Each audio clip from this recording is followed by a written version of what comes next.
10 मई 1857, जगह मेरठ। भारत के प्रथम स्वतंत्रता संग्राम का बिगुल बज चुका था जब अंग्रेजों के शोषण और भेदभावपूर्ण नीतियों से तंग आकर मेरठ छावनी में भारतीय सिपाहियों ने खुला विद्रोह कर दिया। सिपाहियों ने न केवल अंग्रेज अफसरों के हुक्म को मानने से इनकार कर दिया, बल्कि जेल खाने को तोड़कर सैकड़ों बंदी भारतीय सैनिकों को मुक्त कराया। इसके साथ ही क्रूर और अत्याचारी अंग्रेज अधिकारियों की हत्या भी कर दी। 10 मई 1857 का मेरठ छावनी में सिपाहियों का विद्रोह भारत के प्रथम स्वतंत्रता संग्राम की शुरुआत का प्रतीक था।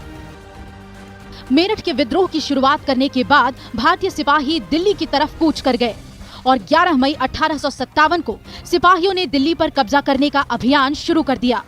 कंपनी के राजनीतिक एजेंट साइमन फ्रेजर समेत सैकड़ों अंग्रेज इस अभियान में मारे गए।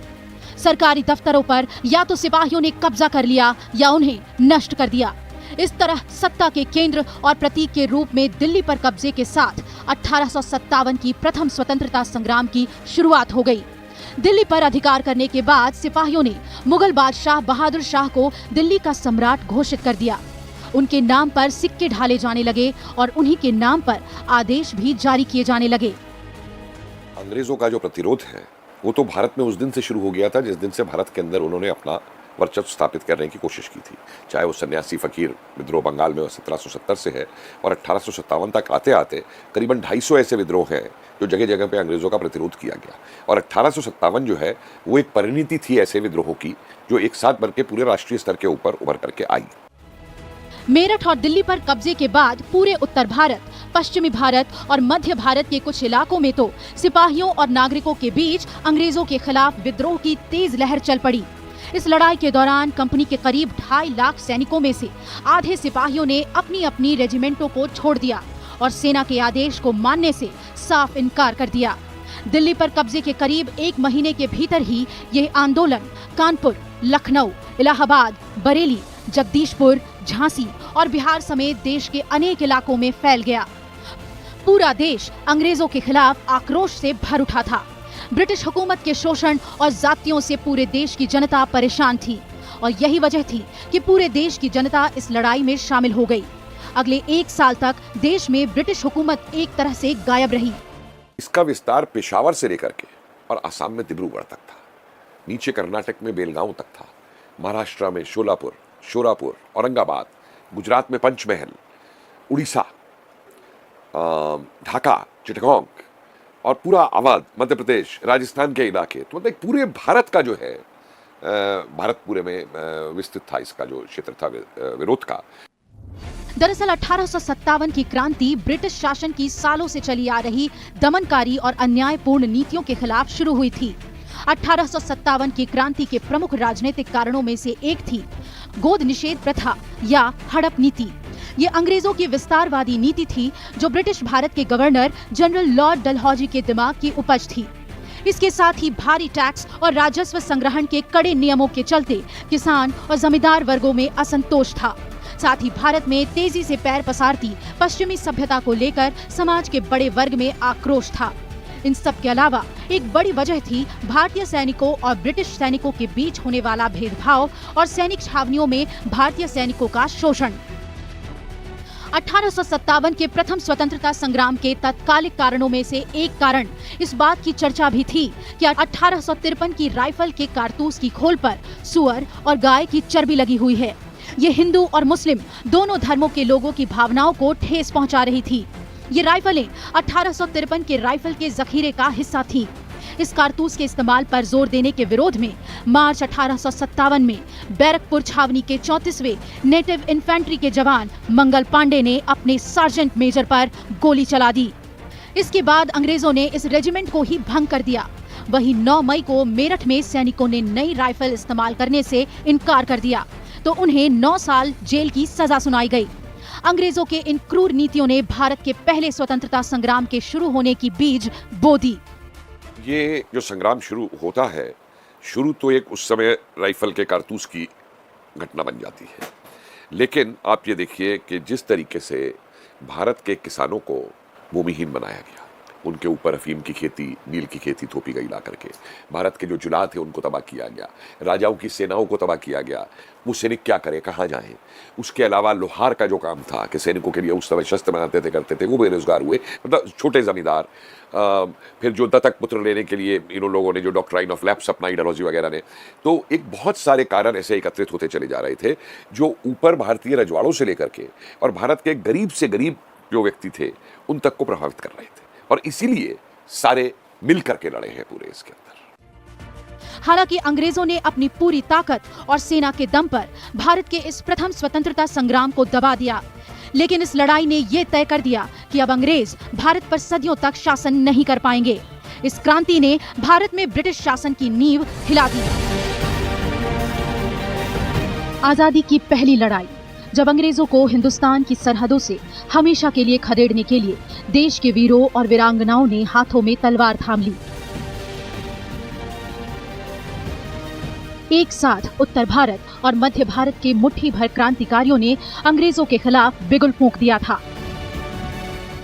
क्रांतिकारियों ने मुगल बादशाह बहादुर शाह जफर के नेतृत्व में क्रांति का संचालन किया और ठान लिया कि दिल्ली की गद्दी पर हिंदुस्तान के शहंशाह बहादुर शाह काबिज होंगे। मुगल बादशाह सत्ता से बेदखल और बेहद कमजोर हो चुके थे, लेकिन इस क्रांति को अपना समर्थन देकर वो इस लड़ाई के प्रतीक बन गए। आंदोलन को बड़ी ताकत मिली थी रानी लक्ष्मीबाई जैसी वीरांगना से। 1853 में गंगाधर राव की मृत्यु के बाद झांसी को अंग्रेजी राज्य में मिला लिया गया था और रानी को पेंशन दी गई। रानी लक्ष्मीबाई ने इसका विरोध किया और नारा दिया कि मैं अपनी झांसी हरगिज नहीं दूंगी। मार्च 1858 में हुग रोज ने झांसी पर आक्रमण किया। तब रानी ने दृढ़तापूर्वक अंग्रेजों का मुकाबला किया।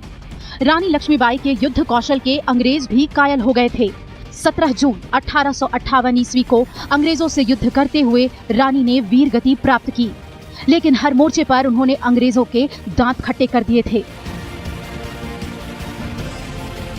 देखिए, नायक तो बहुत थे और उनके इतिहास में नायकों के नाम आ भी जाते हैं कि उसमें मान लीजिए नाना साहब थे, तात्या टोपे थे, अजीमुल्ला थे, रानी झांसी थी, अवंतीबाई थी, अजीजन बाई थी। मतलब स्त्रियों के ऐसे ऐसे नाम आते हैं इसके अंदर। अब जैसे, और ये बड़े नेता हैं, आप देखिए मेरठ में शामली में आशा गुजर है, मामकौर है, मुजफ्फरनगर के इलाके के अंदर छोटी स्त्री, गांव से स्त्रियां उभर करके आई हैं इसके अंदर। 1857 के आंदोलन में मजबूत दीवार बनकर खड़े थे नाना साहब, जो कानपुर में विद्रोह का संचालन कर रहे थे। वो अंतिम पेशवा बाजीराव द्वितीय के दत्तक पुत्र थे। अंग्रेजों ने नाना साहब का पेंशन भी बंद कर दिया था। मंगल पांडे ने मेरठ में सैनिकों के खिलाफ आवाज बुलंद कर दी थी। मेरठ में विद्रोह आरंभ हुआ तो उसके बाद नाना साहब ने कानपुर पर अधिकार कर स्वयं को पेशवा घोषित कर दिया। उन्होंने मुगल बादशाह बहादुर शाह को भारत का सम्राट और खुद को उसका गवर्नर घोषित किया था। हार कर नाना साहब नेपाल के जंगलों में छुप गए और आज तक कोई नहीं जानता कि उसके बाद वो कहाँ गए। अंग्रेजों को सबसे ज्यादा परेशान किया तात्या टोपे और अजीमुल्ला ने।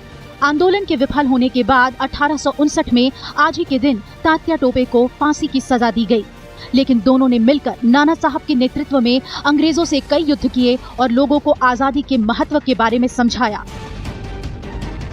मैं तो कहूंगा एक तात्या टोपे बहुत बड़े मिलिट्री स्ट्रेटेजिस्ट हैं इस पूरे उसके अंदर, और अनगिनत नाम है इसके, और मैं तो मानता हूं कि हर व्यक्ति इस समय नायक बन गया था अंग्रेजों के खिलाफ। वही अवध क्रांतिकारियों का एक प्रमुख केंद्र बन चुका था और अवध की क्रांति का संचालन बेगम हजरत महल ने किया। बेगम ने अवध के जमींदारों, किसानों, सिपाहियों की सहायता से अंग्रेजों को अनेक स्थानों पर हराया और अंग्रेजों को लखनऊ की रेजिडेंसी में शरण लेने के लिए मजबूर कर दिया। उधर बिहार में जगदीशपुर के जमींदार बाबू कुंवर सिंह ने मोर्चा संभाला था। दानापुर में विरोध कर रहे कुछ क्रांतिकारियों ने आरा पहुंचकर कुंवर सिंह से विद्रोह का दायित्व संभालने को कहा। नाना साहब के साथ मिलकर उन्होंने अवध और मध्य भारत में भी युद्ध किया और जगदीशपुर, आरा में अंग्रेजों को हरा दिया। 23 अप्रैल 1858 में जगदीशपुर में उनकी मृत्यु हो गई। इलाहाबाद में कमान संभाले हुए थे मौलवी लियाकत अली और फैजाबाद में मौलवी अहमदुल्लाह ने अंग्रेजों के विरोध में लोगों को एकत्रित किया। देखिए, अंग्रेजों ने तो इसको दबाने के लिए कोई कसर नहीं छोड़ी। लोगों को तोप के मुंह से लगा के गोलों से उड़ाया गया। गांव के गांव जो है उनका नाम मिटा दिया गया नक्शे के ऊपर से, उनको जलाया गया, मारा गया। मतलब आज भी ऐसे ऐसे गांव मौजूद हैं जहाँ पे वो पेड़ हैं जिनकी लोग पूजा करते हैं, मुजफ्फरनगर में, बागपत की तरफ, जिनके अंदर 50-50 स्त्रियों को जो है फांसी के ऊपर टांगा गया। तो मतलब कोई कसर उन्होंने इसको दबाने के अंदर नहीं छोड़ी। 1857 की स्वतंत्रता की लड़ाई में हिंदू मुस्लिम एकता ने भी अंग्रेजों को कई मोर्चों पर हराया। एक साथ हिंदू और मुस्लिम दोनों धर्मों के लोग और नेता अंग्रेजी हुकूमत के खिलाफ खड़े थे। फर्रुखाबाद में तुफजल हसन खान और बिजनौर के मोहम्मद खान ने अपने इलाके में मोर्चा संभाला, तो मुरादाबाद के अब्दुल अली खान, बरेली के खान बहादुर खान ने भी आंदोलन में हिंदू क्रांतिकारियों का साथ दिया। मंदसौर में फिरोज शाह आंदोलन को संभाल रहे थे और गोरखपुर में गजधर सिंह अंग्रेजों के खिलाफ खूब लड़े। 1857 के आंदोलन के सभी स्वतंत्रता सेनानी शहीद हुए, लेकिन सभी ने भारत को एकता के एक सूत्र में बंधने और आजादी के लिए लड़ने का संदेश दिया था, जो लौ की तरह तब तक जलता रहा जब तक भारत आजाद नहीं हुआ। 1857 के विद्रोह को कई नाम से जाना जाता है, लेकिन दरअसल अंग्रेजी हुकूमत के खिलाफ यह भारत का पहला स्वतंत्रता संग्राम था। 1857 का संग्राम ब्रिटिश शासन के खिलाफ एक बड़ी और महत्वपूर्ण घटना थी। उस वक्त किसी को नहीं मालूम था कि इस संग्राम से जो चिंगारी धीरे धीरे भारत में फैलने लगी थी, वो अंग्रेजी हुकूमत को भारत से खदेड़ने के लिहाज से काफी महत्वपूर्ण साबित होगी। भले ही 1857 और आजादी के बीच करीब 90 साल का फासला रहा, लेकिन इस संग्राम ने आजादी के आंदोलन की नींव रख दी। इसके बाद पूरे भारत में अंग्रेजी शासन के खिलाफ एक लहर पैदा होने लगी। अंग्रेजी हुकूमत ने 1857 के संग्राम को कुचलने के लिए जिस तरह की निर्दयता दिखाई, उससे लोगों के बीच ब्रिटिश शासन की वास्तविक मंशा जाहिर होने लगी। लोगों में संदेश गया कि अंग्रेज किसी भी तरह से भारत पर शासन करना चाहते हैं। हम कह सकते हैं कि 1857 के संग्राम से बाद के आजादी के आंदोलनों को प्रेरणा मिली। इसने बाद के आंदोलनों को एक नई ताकत दी। जिस विद्रोह को अंग्रेज कहते हैं कि उन्होंने दबा दिया, मैं उसकी व्याख्या इस तरीके से करता हूं कि ये आग दब जरूर गई थी, लेकिन बुझा नहीं पाए थे, और इस आग ने एक चिंगारी का रूप ले लिया था, और इसी चिंगारी ने जाकर के आगे भारतीय राष्ट्रीय आंदोलन को जो प्रभावित किया, ये विभिन्न विचारधाराएं उसमें से निकल के आई, क्रांतिकारी निकल के आए, जन आंदोलन निकल के आए। और ये देखिए, इसका तो इतना प्रभाव है कि सावरकर ने पूरी इसके ऊपर किताब लिखी 1857 के ऊपर स्वतंत्रता संग्राम बताते हुए, और वो भारत के क्रांतिकारियों के लिए एक ग्रंथ बन गया पूरा का पूरा। 1857 के संग्राम का भारतीय राष्ट्रीय आंदोलन पर गहरा प्रभाव पड़ा। इस संग्राम से पहले अंग्रेजों और भारतीयों का एक दूसरे के प्रति व्यवहार ज्यादा उग्रता वाला नहीं था, लेकिन 1857 के गदर ने इस मनोवृत्ति को एकदम बदल दिया। विद्रोह का दमन बहुत अधिक कठोरता और निर्दयता के साथ किया गया था, जिसे भूलना भारतीयों के लिए असंभव था। भारतीय और अंग्रेजों के बीच एक गहरी खाई बन गई। अंग्रेजों ने फूट डालो और शासन करो की नीति को अपनाया। उन्होंने शासन और सेना के पुनर्गठन का आधार धर्म और जाति को बनाया। अंग्रेजों के इस कदम से हिंदू मुसलमानों के बीच की दूरियां कम होने लगी। अंग्रेज हिंदू मुस्लिम एकता को तोड़ने की कोशिश करने लगे। उसके बाद में जो 1861, 1871 वगैरह की जो जनगणनाएं हुई हैं, उनमें रातों रात इन लोगों ने जो है भारत की जो परंपरागत जातियां नहीं थी, परंपरागत पेशेवर लोग थे, उनको नीची जाति में कन्वर्ट कर दिया। लोअर कास्ट बोलते हैं उनको अपने सारे रिकॉर्ड्स के अंदर। कुम्हार थे, माली थे, नाई थे, लोहार थे, ये कभी जाति नहीं थे, ये परंपरागत समुदाय थे जो अपना पेशागत करते थे। इन्होंने उनको उस तरीके से बदल दिया। और दुर्भाग्य ये रहा कि हमारे इतिहासकारों ने इन चीज़ों को समझने की जगह केवल ये मान लिया कि एक सामंतवादी विद्रोह था और वो था, और उसको हमने जांचने की कोशिश नहीं की कि इसका क्या। और जो अंग्रेजों ने नीतियां अपनाई फिर इसके बाद में, उस नीतियों के विरोध में ही फिर और जो है राष्ट्रीय आंदोलन खड़ा होता है पूरा उठ करके। 1857 के संग्राम से भारत में राष्ट्रवाद और पुनर्जागरण का बीज बोने में मदद मिली। भारतीय राष्ट्रीय आंदोलन के आंदोलनकारियों को 1857 के संग्राम से हमेशा प्रेरणा मिलने लगी। 1857 में आजादी की जो मशाल जली, उससे ही आगे चलकर अंग्रेजी शासन के भारत से निकलने का रास्ता तैयार हुआ। पहले स्वतंत्रता संग्राम का सबसे महत्वपूर्ण प्रभाव भावी ब्रिटिश भारत की शासन व्यवस्था पर पड़ा। कंपनी के शासन का अंत हो गया और भारतीय शासन की बागडोर ब्रिटिश साम्राज्य के हाथों में चली गई। भारत के गवर्नर जनरल को वायसराय कहा जाने लगा। भारत सचिव के साथ 15 सदस्यीय भारत परिषद की स्थापना की गई। अंग्रेजी हुकूमत ने ऐसा दिखाने का प्रयास किया कि वे भारत शासन व्यवस्था को उदार बना रहे हैं, लेकिन वास्तविकता ये थी कि वो भारत पर अपनी जड़ें मजबूत करने के लिए यहाँ के लोगों के असंतोष को दबाना चाहते थे।